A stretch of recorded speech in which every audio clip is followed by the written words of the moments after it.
नमस्कार बच्चों। आज हम पढ़ने और समझने वाले हैं क्लास 10th हिंदी की हमारी वर्कशीट नंबर 80 यानी कि कार्यपत्रक संख्या 80 को। यह आपकी 31 जनवरी 2022 की वर्कशीट रहेगी और आज की इस वर्कशीट में हम बात करेंगे रचनात्मक लेखन की। रचनात्मक लेखन आपके सेकेंड टर्म के एग्जाम के लिए सबसे इंपॉर्टेंट टॉपिक रहने वाला है, क्योंकि आपका सेकेंड टर्म का एग्जाम जो 40 मार्क्स का होगा उसमें से 20 मार्क्स अकेले रचनात्मक लेखन के रहेंगे। रचनात्मक लेखन में 4 टॉपिक आपके दिए गए। पहला जो टॉपिक दिया गया वो टॉपिक है आपका अनुच्छेद लेखन, दूसरा है पत्र लेखन, तीसरा है संदेश लेखन और चौथा आपका विज्ञापन लेखन। इन 4 टॉपिक में से 2 टॉपिक का अभ्यास हम आज की इस वर्कशीट में करेंगे। आज की इस वर्कशीट में हम बात करेंगे संदेश लेखन की और बात करेंगे विज्ञापन लेखन की। तो चलिए देखते हैं कौन से टास्क हमें यहाँ पर मिले। तो सबसे पहले हमें दिए गए विज्ञापन लेखन के 2 टास्क। तो विज्ञापन लेखन में हमें 2 टास्क कंप्लीट करने हैं। पहला जो हमारा टास्क रहेगा कि आपके क्षेत्र में एक नया पुस्तकालय खुला है, ठीक, उसके लिए 25 से 30 शब्दों में हमें एक आकर्षक विज्ञापन तैयार करना है। क्लियर। अब दूसरा टास्क देखते हैं। दूसरा जो टास्क है कि यमुना को साफ करने की जानकारी देते हुए लोगों को जागरूक करने हेतु 25 से 30 शब्दों में एक उपयोगी विज्ञापन तैयार करना है। ओके, यानी कि ये यमुना की सफाई या स्वच्छता पर आधारित हमारा विज्ञापन रहेगा। उसके बाद दूसरा जो हमारा आज का टॉपिक है वह है संदेश लेखन। संदेश लेखन में भी हमें 2 विषय दिए गए। पहला हमारा विषय रहेगा कि अपने मित्र को आशु भाषण की प्रतियोगिता में प्रथम आने पर 30 से 40 शब्दों में एक बधाई संदेश हमें लिखना है। ओके। उसके बाद दूसरा हमारा यहाँ पर टॉपिक रहेगा, टास्क रहेगा कि गणतंत्र दिवस की बधाई देते हुए अपने दादाजी को 30 से 40 शब्दों में एक संदेश हमें लिखना है। ओके, यानी कि यहाँ पर हमें 2 संदेश लिखने और 2 ही हमें विज्ञापन तैयार करने हैं। तो चलिए शुरुआत करते हैं हम आज की इस वर्कशीट के सॉल्यूशन की। तो सबसे पहले हमारा पहला जो हमारा टास्क दिया गया कि आपके क्षेत्र में एक नया पुस्तकालय खुला है, उसके लिए 25 से 30 शब्दों में हमें एक आकर्षक विज्ञापन तैयार करना है। तो सबसे पहले हम क्या लिखेंगे, जैसा कि हमने पहले बात की थी कि जब भी विज्ञापन हम लिखते हैं तो विज्ञापन हमारा बॉक्स में होना चाहिए, तो आप इसका बॉक्स बनाओगे। दूसरा ये कि विज्ञापन जिस विषय में वो हेडिंग सबसे बड़ी दिखनी चाहिए और तीसरा ये कि कम से कम शब्दों में हमें उसको प्रयोग करना है। कैची लाइन हम यूज़ कर सकते हैं, वो अट्रैक्टिव भी हमें दिखना चाहिए। तो ये हो गया हमारा पुस्तकालय, अमृत पुस्तकालय हमारा, और उसके नीचे हमने टैग लाइन भी दे दी। ओके, ये अमृत पुस्तकालय हो गया कि ना भूलो तुम पुस्तकालय जाना, यह है ज्ञान का खजाना। ओके। उसके बाद पुस्तकों का खजाना अंग्रेजी, हिंदी और उर्दू भाषाओं में, जो उर्दू भाषा है उसमें उपलब्ध है। किस प्रकार की पुस्तकें उपलब्ध है ये भी हमने इस विज्ञापन में दे दिया कि धार्मिक पुस्तकें यहाँ पर उपलब्ध है, धार्मिक पुस्तकें, प्रतियोगिता परीक्षाओं की पुस्तकें, विज्ञान की खोज और आविष्कार पर पुस्तकें, प्रेरक पुस्तकें, योग पर पुस्तकें, स्वास्थ्य विज्ञान पर पुस्तकें, यानी कि सभी के ऊपर ये उपलब्ध है। हर आयु वर्ग की रुचि के हिसाब से यहाँ पर पुस्तकें इस लाइब्रेरी में, इस पुस्तकालय में उपलब्ध है। उसके बाद स्थान हमें बताना है कि स्थान कहाँ है।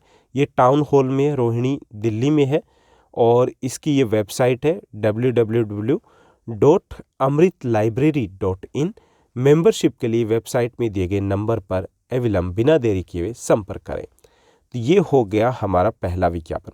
हालांकि यहाँ पे एक चीज़ और ऐड की जा सकती है, वो है कि आप पुस्तकें बना सकते हो साइड में, क्योंकि अगर हम विज्ञापन की बात करते हैं तो उसमें अगर लिटिल बिट थोड़ी बहुत ड्राइंग करते हो तो वो ज़्यादा अट्रैक्टिव हो जाता है। उसके बाद दूसरा हमारा टास्क है, हमें एक और विज्ञापन तैयार करना है।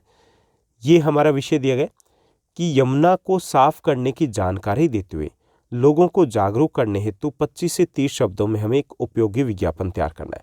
जैसा कि अभी मैंने आपको बताया कि विज्ञापन हमेशा बॉक्स में होगा, तो हमें एक बॉक्स बनाना है। दूसरी चीज़ हमें ध्यान में रखनी है कि उसका जो टाइटल होगा वो बिल्कुल क्लियर होना चाहिए, सबसे बड़ा दिखना चाहिए। तीसरा ये कि उसमें हम कैची वर्ड्स यूज़ करने, कम से कम शब्दों का हमें प्रयोग करना है, और अगर ड्राइंग पॉसिबल हो तो हम कुछ ड्रॉ भी कर सकते हैं। तो साफ यमुना, स्वच्छ यमुना, यहाँ पर कुछ आप बना सकते हो, यानी कि यहाँ पे ड्राइंग की जा सकती है। इसके नीचे वाटर से रिलेटेड, पानी से रिलेटेड कुछ बनाया जा सकता है। स्वच्छता हमारे जीवन का मुख्य लक्ष्य होना चाहिए। स्वच्छता हमारे जीवन का मुख्य लक्ष्य होना चाहिए। हमारे राष्ट्रपिता गांधी जी भी यही चाहते थे। दिल्ली सरकार ने स्वच्छ यमुना मिशन की शुरुआत की है। हमें भी इस मिशन से जुड़कर यमुना को स्वच्छ बनाना चाहिए। एक कदम स्वच्छता की ओर। न मैं गंदगी फैलाऊंगा, न गंदगी फैलाने दूंगा। सौजन्य से दिल्ली सरकार।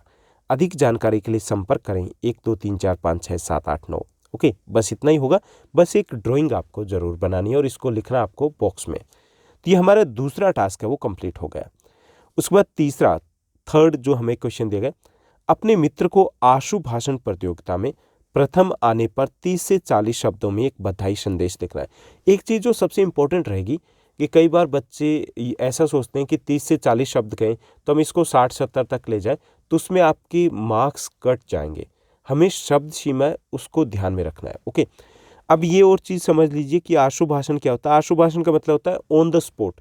अगर आपको टॉपिक दिया जाए तो आपको उसके ऊपर विषय बोलना होता है, उस विषय पर बोलना होता है, तो उसे बोलते हैं हम आशु भाषण। ओके, तो चलिए बधाई संदेश, सबसे पहले इस फॉर्मेट में क्या करना होता है, ये जो बधाई संदेश है ये भी आपका बॉक्स में बनेगा। सबसे पहले आप संदेश लिखोगे, जो भी संदेश जिस भी विषय पर, बधाई संदेश है या कोई और प्रकार का अगर संदेश है तो वो आप यहाँ पे लिखोगे। उसके बाद यहाँ पर आपको दिनांक लिखनी होती है 31 जनवरी 2022, यानी कि लेफ्ट हैंड साइड में आप लिखोगे। उसके नीचे समय लिखते हैं 7 बजे सुबह के, और उसके बाद एक लाइन आपको ब्लैंक यानी कि खाली छोड़नी होती है। उसके बाद संबोधन होगा प्रिय मित्र आदित्य, फिर एक लाइन खाली यहाँ छोड़ सकते हो, और ज़रूरी नहीं कि यहाँ पे छोड़ो, आप यहाँ से स्टार्ट भी कर सकते हो। ओके, यानी कि यहाँ पर आपको छोड़ना अनिवार्य रहेगा। तो ये हो गया हमारा संबोधन कि प्रिय मित्र आदित्य। सबसे पहले आपको आशु भाषण प्रतियोगिता में प्रथम स्थान प्राप्त करने पर खूब सारी शुभकामनाएं। यह मेरे लिए बहुत गर्व की बात है कि तुमने प्रतियोगिता में प्रथम स्थान प्राप्त किया। तुम्हारी काबिलियत पर बहुत गर्व है और मुझे विश्वास है कि तुम जीवन में सफलताओं की नई बुलंदियों को छुओगे। तुम्हारा मित्र इरफान। बस इतना सा हमें संदेश लिखना है और लिखना हमें बॉक्स में है।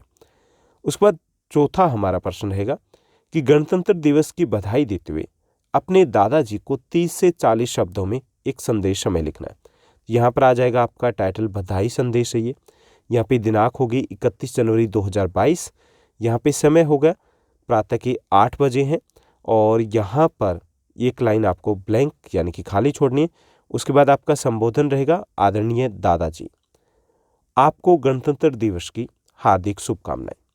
आज के दिन हमारे भारत ने न्याय, स्वतंत्रता, समानता और भाईचारे के प्रति अपना दृढ़ संकल्प व्यक्त किया था। आज के दिन उन सभी महान संविधान निर्माताओं को शत शत नमन करता हूँ जिन्होंने विभिन्न जातियों, धर्मों और क्षेत्रीय विभिन्नता के होते हुए भी हम सभी को एकता का ज्ञान देने वाला संविधान समर्पित किया था। जय हिंद। आपकी लाडली साक्षी या वंशिका, जो भी अपना नाम है वो यहाँ पर आप मेंशन कर सकते हो। अगर ये नाम दिया हो तो हमें संदेश में उसी नाम का प्रयोग करना है। तो ये थी हमारी आज की हिंदी की वर्कशीट।